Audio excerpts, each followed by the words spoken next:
Good morning dear students. आज हम आपको बताएंगे समाज में कोई बच्चा 90+ कैसे नंबर ला सकता है। आज तक आपकी तैयारी अगर नहीं हुई हो, लेकिन आज से अगर मेरे तरीके से पढ़ ले तो शायद आपका 90+ आ जाएगा। लेकिन कब आएगा? जैसे मैं कह रहा हूं वैसे आप कर दीजिए। तो आइए हम आपको बताते हैं, लेकिन उससे पहले थोड़ा सा ध्यान देंगे। क्या ध्यान देना है कि एक बात लिखा हुआ है यहाँ पे, समय के पास भी इतना समय नहीं है कि आपको दोबारा समय दे सके। मतलब हम लोग अक्सर कहा करते हैं कि आज मेरे पास समय नहीं था।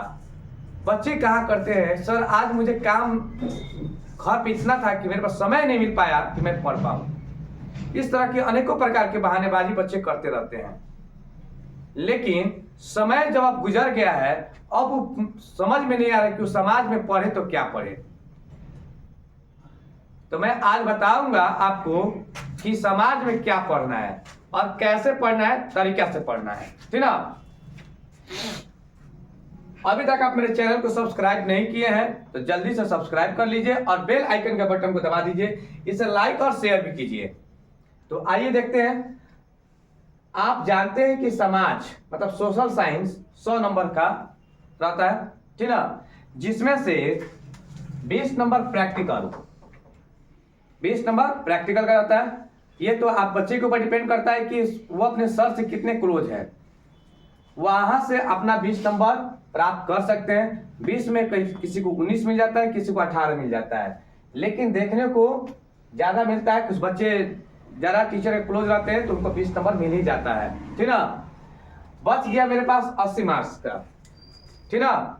80 मार्क्स का बच गया। इस 80 मार्क्स में यहाँ पे दिया हुआ है 80 मार्क्स को देखिएगा, मैं 2 भागों में बांटा हूं। एक भाग में लिखा हूं ऑब्जेक्टिव और दूसरे भाग में लिखा हूं सब्जेक्टिव।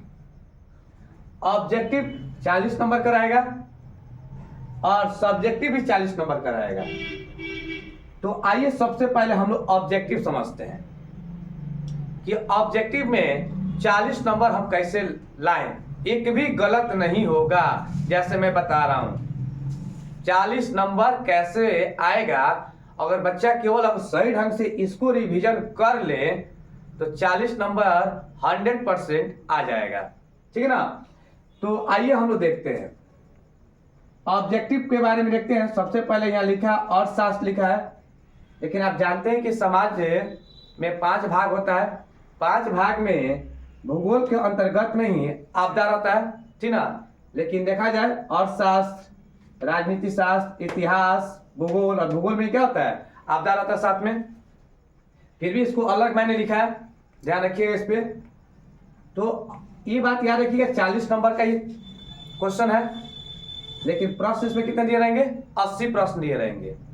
80 प्रश्न दिए रहेंगे, उसमें से सिलेक्शन करना है हमें, और सिलेक्शन करके कि कौन सा ऑप्शन मुझे याद है, कौन सा क्वेश्चन का प्रश्न मुझे याद है, वैसे प्रश्न को बनाएंगे जो प्रश्न आपको याद होगा। तो 40 प्रश्न ही आपको सिलेक्ट करना होगा, ठीक है ना। लेकिन हमें यह देखना होगा कि आखिर कौन सब्जेक्ट को हम हिट करें पहले। तो आज के डेट में मैं गारंटी ले रहा हूं कि हर किसी को लगभग 99% बच्चों को इतिहास और अर्थशास्त्र जरूर कंप्लीट होगा। ऑब्जेक्टिव का करना कुछ खास नहीं है। जो पहले से पढ़े हैं उनकी दोबारा तैयारी कर लेना है, और जो नहीं पढ़े हैं तो आज से वो तैयारी करने लगे। बस कुछ खास नहीं करना है। इतिहास का किताब में जितना भी ऑब्जेक्टिव है, थोड़ा अंदर का बुक को रीडिंग कर लेंगे समय निकालते हुए, या आपके पास किसी भी ऑब्जेक्टिव का गाइड हो उससे हम पढ़ लेते हैं। तो याद रखिएगा इतिहास और अर्थशास्त्र वो टारगेट लेकर चलते हैं।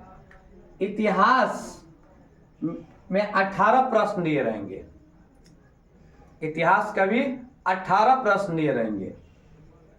अर्थशास्त्र का भी 18 प्रश्न दिए रहेंगे। मान लेते हैं बच्चों को डर लगता है, सिविक्स में डर लगता है, राजनीतिक शास्त्र में डर लगता है, भूगोल का इतना मोटा किताब देख के उनको डर लगने लगता है कि भूगोल कैसे इतना याद करेंगे। मैं पल भर के लिए भूगोल को और राजनीतिक शास्त्र को अलग कर दिया। सिर्फ हम आपको 2 बुक के बारे में चर्चा कर रहे हैं, इतिहास और अर्थशास्त्र। इसमें छोटे छोटे पाठ है। तो अर्थशास्त्र 18 प्रश्न है। अगर बच्चे इसमें क्या करें, पूर्ण ढंग से अर्थशास्त्र का पूरा ऑब्जेक्टिव याद कर जाए, पूरा ऑब्जेक्टिव किसी भी गाइड से कहीं से भी याद कर जाए, तो याद रखिएगा इसमें से 18 प्रश्न बना लेंगे आराम से। फिर उसके बाद इतिहास में भी 18 प्रश्न बना लेंगे। इसमें यह नहीं है, बच्चे के दिमाग में चल रहा होगा कि सर अर्थशास्त्र में 9 को बनाना है क्या, राजनीति शास्त्र 9 नहीं, वैसा नहीं है। इसमें यह बात नहीं लिखा हुआ, सब मिला जुला रहेगा। इसमें आपको जो इच्छा करेगा वो क्वेश्चन आप बना सकते हैं। मन करे तो अर्थशास्त्र का बनाइए, मन करे तो राजनीति शास्त्र बनाइए, जो मन करे वो बना सकते हैं। इसमें ऑब्जेक्टिव में यही खास बात है आपके। तो आप टारगेट लीजिए अर्थशास्त्र का और इतिहास का। मान लेते हैं 18 प्रश्न ये है और 18 प्रश्न ये है। 18 कितना होते हैं, 36 होते हैं। 36 प्रश्न है। अगर आपने सही ढंग से 3 से 4 दिन मेहनत कर दिए हैं तो मैं दावा जरूर करता हूं कि आपका 36 प्रश्न जो है बिल्कुल सही होंगे, बिल्कुल सही होंगे और मन लगा के पढ़ लिए होंगे। तो 36 प्रश्न हुए ना, 36 प्रश्न का मतलब हुआ 36 अंक, समझ रहे ना। 36 प्रश्न का मतलब 36 अंक आपको मिला। मान लेते हैं किसी भी कारण से 6 प्रश्न आपको याद नहीं है, इसमें 6 प्रश्न आपको याद नहीं है, सिर्फ आपके पास 30 प्रश्न, मानते हैं 30 प्रश्न, चाहे अर्थशास्त्र और इतिहास को मिलाकर आपको 30 को प्रश्न याद है और 30 प्रश्न का करेक्ट आंसर आपको पता है, तो हम 30 को बनाएंगे। फिर भी मेरे पास 10 प्रश्न और बनाना है मुझे, तो 10 प्रश्न और बनाने के लिए हम कहां चलेंगे? अब राजनीतिक शास्त्र में जा सकते हैं, भूगोल में जा सकते हैं और आपदा में जा सकते हैं। याद रखिएगा किसी एक, तो बच्चे को सबसे आसान आता है, उसके बाद आपदा। याद रखिएगा इसमें कितने प्रश्न है? 8 प्रश्न। 8 प्रश्न है। तो बताइए, आपदा तो कभी गलत होता नहीं है बच्चे से, अगर सही से कॉमन सेंस यूज करे तो ऑटोमेटिक है कि आपदा का हर एक क्वेश्चन सही हो जाएगा। तो 8 प्रश्न इसमें है। मानते हैं कि आपका 30 प्रश्न ये था, मैं आपदा से 5 ही प्रश्न को ले रहा हूं कि 5 प्रश्न आप सही बना लीजिएगा, उसमें 3 को प्रश्न उसमें भी नहीं आएगा, तो अभी आपके पास 35 हो गए। बच गए मेरे पास भूगोल और राजनीतिक शास्त्र। अब बच्चे इतने भी बेवकूफ नहीं होते हैं कि वो नहीं समझ पाते हैं कि मेरा एक एक क्वेश्चन मेरे लिए इंपॉर्टेंट है। तो राजनीतिक शास्त्र और भूगोल से 18 प्रश्न इसमें है, 18 प्रश्न है, मतलब 36 प्रश्न में 5 को सही नहीं बना सकते हैं। उसमें से अगर 5 सही ढंग से बना देते हैं तो सोचिएगा उनका 35 और 5 40, मतलब 40 नंबर ऐसे ही आ जाएगा। घुमा फिरा कर बात करें एक लाइन में तो आप डायरेक्ट अर्थशास्त्र और इतिहास को याद कर जाइए। 18 36 प्रश्न हुए और 36 में अगर 6 को काट देते हैं तो 30 प्रश्न हुआ। अब 36 8 कितना होता है? 44 प्रश्न में आपको 10 नंबर निकालना है, 3 को बाकी में से, तो आसान है निकालना। आप पहला पार्ट से कोनो सिविक्स का कोनो पार्ट का टॉपिक उठा लीजिएगा, उसको पढ़ लीजिएगा, उसमें से 100% पूछ देता है ऑब्जेक्टिव। तो आप सोच के आ रहे हैं, जल्दी से इसे शेयर कीजिए ताकि वैसे बच्चों के पास पहुंच जाए, तो जो बच्चे अभी तक वो समझ नहीं पा रहे कि समाज में पढ़े तो क्या पढ़े। तो ये ट्रिक उनको बताइए कि अर्थशास्त्र और इतिहास को पढ़ जाओ। 36 प्रश्न है, 36 प्रश्न को एकदम गोला लगा कर सही से ढंग से आ जाना। 36 प्रश्न अगर 30 प्रश्न भी सही हो जाते हैं किस्मत से, तो 10 प्रश्न और हम कहीं से एडजस्टमेंट कर लेंगे, मेरा सारा का सारा कंप्लीट हो जाएगा। इस तरह हम क्या कर सकते हैं, 40 नंबर इसको हम टच कर सकते हैं, एक भी मेरा गलती नहीं होगा। तो सोचिए अभी तक आपने कितना नंबर प्राप्त कर लिए? 40 नंबर इसमें प्राप्त कर लिए। जो इतना ट्रिक से अगर पढ़ रहे हैं तो 40 नंबर ये और 20 नंबर आपने प्रैक्टिकल से ले लिया है। 40 और 20 60 नंबर अभी तक आपने समाज में ले चुके हैं। लेकिन अब आता है खास बात सब्जेक्टिव का। जो आपको पेपर मिलेगा लिखने के लिए, तो उसको सादा तो नहीं दीजिएगा। जहां भी आप पढ़े होंगे तो जो बच्चा नहीं भी पढ़ा होगा ना, तो अभी परीक्षा के टाइम में डर लगने लगा हो, तो कुछ ना कुछ जरूर याद कर रहा होगा, किसी सर के पास जा रहा होगा या यूट्यूब चैनल पर किसी को सब्सक्राइब करके देख रहा होगा कि कौन सा क्वेश्चन पढ़े कि जो बार बार पूछता है, वो जरूर याद कर रहा होगा। ठीक है ना। तो आइए देखते हैं, सब्जेक्टिव 40 नंबर का रहता है। तो सब्जेक्टिव को मैं दो भागों में बांटा हूं, एक शॉर्ट क्वेश्चन और एक लॉन्ग क्वेश्चन। ध्यान दीजिएगा, शॉर्ट क्वेश्चन है और long question. Short question 24 number का रहेगा और लॉन्ग क्वेश्चन 16 नंबर का। मतलब 24 जो बोले मैं सभी को मिला के बोले हैं, सभी को मिलाकर ये जितने सारे चीज लिखे हैं ना, और राजनीति, इतिहास, भूगोल, आपदा, ये सबको मिलाकर 24 नंबर इसमें से रहता है। ठीक ना। और लॉन्ग क्वेश्चन भी उसी का सब में मिलाकर रहता है, 16 नंबर का रहेगा। 24 और 16 को जोड़ेंगे तो 40 नंबर आ गया सब्जेक्टिव। लेकिन आइए इसमें भी हम कुछ तरीका अपनाते हैं। अब तरीका क्या अपनाते हैं, याद रखिएगा। शॉर्ट क्वेश्चन जो रहता है 2 अंक वाला प्रश्न होता है, मतलब उसमें जितने शॉर्ट क्वेश्चन होंगे सब 2 नंबरिया होगा। याद रखिएगा, बशर्ते आपका काम क्या है, आप जब इसको जब वहां पे बना रहे होंगे, जब वहां पे लिख रहे होंगे, तो इसमें ये दिक्कत नहीं था ऑब्जेक्टिव में कि कुछ जो मन करे वो हम बना लिए। बट इसमें दिक्कत है, इसमें जितना दिया रहेगा उतना ही बनाइएगा, उसी के अंतर्गत बनाइएगा। मान लेते हैं जैसे अर्थशास्त्र है, अर्थशास्त्र में शॉर्ट क्वेश्चन कितने दिया रहेगा, देखिए इतना स्पष्ट लिखे, 4 प्रश्न रहेगा जिसमें 2 बनाना है। अर्थशास्त्र में शॉर्ट क्वेश्चन में कितने प्रश्न रहेंगे, 4 रहेंगे। कितना बनाना रहेगा, 2 बनाना रहेगा। उसी प्रकार राजनीति शास्त्र में भी 4 प्रश्न रहेगा जिसमें 2 बनाना है। मतलब ये 2 जो लिखे हैं जो बनाना है, और 2 अंक वाला प्रश्न है, 2 दूना 4 नंबर हुआ। इसी तरह आगे भी है, इतिहास में 6 प्रश्न रहेगा जिसमें आपको कितना बनाना है, 3 बनाना है। 6 प्रश्न रहेगा, 3 बनाना है। आपदा में 4 प्रश्न रहेगा, 2 बनाना है। ठीक है ना। लेकिन एक बात जरूर दिमाग में रखिएगा कि अगर आपने शुरुआत की है अर्थशास्त्र, मान लेते हैं उसमें खंड अ, खंड ब, खंड स, खंड क ऐसे लिख के आता है। अगर आपने शुरुआत किया है अर्थशास्त्र, तो कोशिश ये करना चाहिए कि अर्थशास्त्र में जितना प्रश्न है पहले उसको कंप्लीट कर लें। बहुत बच्चे ऐसे सोचते हैं इस बात का, बहुत बच्चे ऐसे सोचते हैं कि चलो अर्थशास्त्र में ये क्वेश्चन याद नहीं थे, इसमें हम ज्यादा बढ़ा के बना लेते हैं।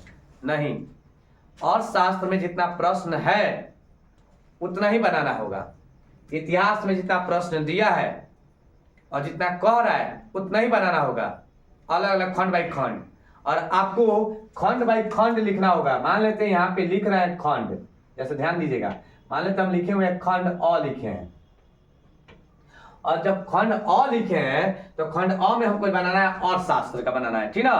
तो यहाँ पे जरूर आप लिखिएगा अर्थशास्त्र। बात ध्यान से समझिएगा, अर्थशास्त्र बना रहे हो उसको हम खंड अ माने हैं, तो यहाँ पे आप खंड अ में क्या लिखिएगा, अर्थशास्त्र। अब आप क्या बना रहे हैं, शॉर्ट क्वेश्चन बना रहे हैं कि लॉन्ग क्वेश्चन बना रहे हैं। अगर आप शॉर्ट क्वेश्चन बना रहे हैं तो यहाँ पे लिखिएगा लघु उत्तरीय प्रश्न, लघु उत्तरीय प्रश्न। ध्यान रखिएगा, लघु उत्तरीय प्रश्न, ये बात लिख दीजिएगा, ताकि जो टीचर कॉपी चेक करेगा तो उसके दिमाग में इंक्रीजिंग कर जाएगा, इस बात को दिमाग में बैठ जाएगा कि बच्चा जो प्रश्न बना रहा है वो लघु उत्तरीय है, मतलब 2 अंक वाला प्रश्न बनाया है। नहीं तो कभी कभी क्या होता है, कॉपी चेक होते चल जाता है और समझ में टीचर को आता नहीं है, पेज पलट के देखता नहीं है, और कभी गलती कर देते हैं टीचर कि 5 नंबर वाला क्वेश्चन रहता है उसमें 2 नंबर वाला हिसाब से 1.5 नंबर दे देते हैं। तो यह अगर पॉइंट आप लिख दीजिएगा, ये पॉइंट लिख दीजिएगा, तो टीचर कॉपी चेक करने के दौरान में ये हेडिंग पढ़ लेगा कि लघु उत्तरीय प्रश्न है। और लघु उत्तरीय प्रश्न जब दिखाई दे देगा तो आपको पता चल जाएगा। तो ध्यान से देखिएगा, आपको अर्थशास्त्र में जो क्वेश्चन बहुत बार रिपीटेड हो, बहुत बार जैसे बहुत सारे क्वेश्चन रिपीटेड होते हैं, उस क्वेश्चन पे हम फोकस करेंगे, उस क्वेश्चन को दोहरा लेंगे। तो याद रखिएगा, आपको 4 प्रश्न रहेंगे जिसमें 2 ही बनाना रहेगा खंड अ में। उसके बाद लॉन्ग क्वेश्चन उसी समय बना लीजिएगा, उसके नीचे उसमें कितने लॉन्ग क्वेश्चन कितने रहेंगे, प्रश्न 2 रहेंगे, बनाना रहेगा 1। और कितने अंक रहते हैं, 4 अंक रहते हैं। उसी प्रकार राजनीति शास्त्र में भी लॉन्ग क्वेश्चन कितने रहेंगे, 2 रहेंगे, बनाना रहेगा 1। इसमें भी वही है, 2 प्रश्न रहेंगे, बनाना रहेगा 1। इतिहास में, भूगोल में में भी वही है, 2 प्रश्न रहेंगे, बनाना रहेगा एक, बट आपदा में लॉन्ग क्वेश्चन नहीं देता है। अगर ये दे देता है तो बच्चे इसी तरह पास हो जाते हैं, और लेकिन नहीं देता है। आइए, फिर भी अगर देखा जाए तो ये सारे नंबर और ये सारे ट्रिक अपने आप में मायने रखते हैं। जब आप लिखिएगा, जिस प्रकार आप शादी ब्याह में जाते हैं या किसी फंक्शन में जाते हैं तो अपने आप को बहुत सजाते हैं, बहुत मेकअप करते हैं, मेंटेनेंस करते हैं, और मेकअप करने के बाद आप जाते हैं और शीशा में अपना चेहरा देखते हैं कि कहीं से कुछ गड़बड़ी तो नहीं हो गया है। फिर एक बार बाहर निकलते हैं, फिर तुरंत रिटर्न मारते हैं, और फिर रिटर्न मारते हैं, फिर आके बस शीशा में एक झलक मारते हैं कि हाँ मेरा सही है कि चेहरा सही है कि नहीं है, ऐसा आप देखते हैं। सेम उसी प्रकार आपको भी अपने फेयर कॉपी, मतलब आपका फेयर कॉपी कौन है, जो आपको कॉपी मिला हुआ रहेगा, उसमें आपको अर्थशास्त्र का, इतिहास का, भूगोल का, आपदा का, राजनीति शास्त्र का जो जो प्रश्न दिया रहेगा उस हिसाब से आपको बनाना होगा।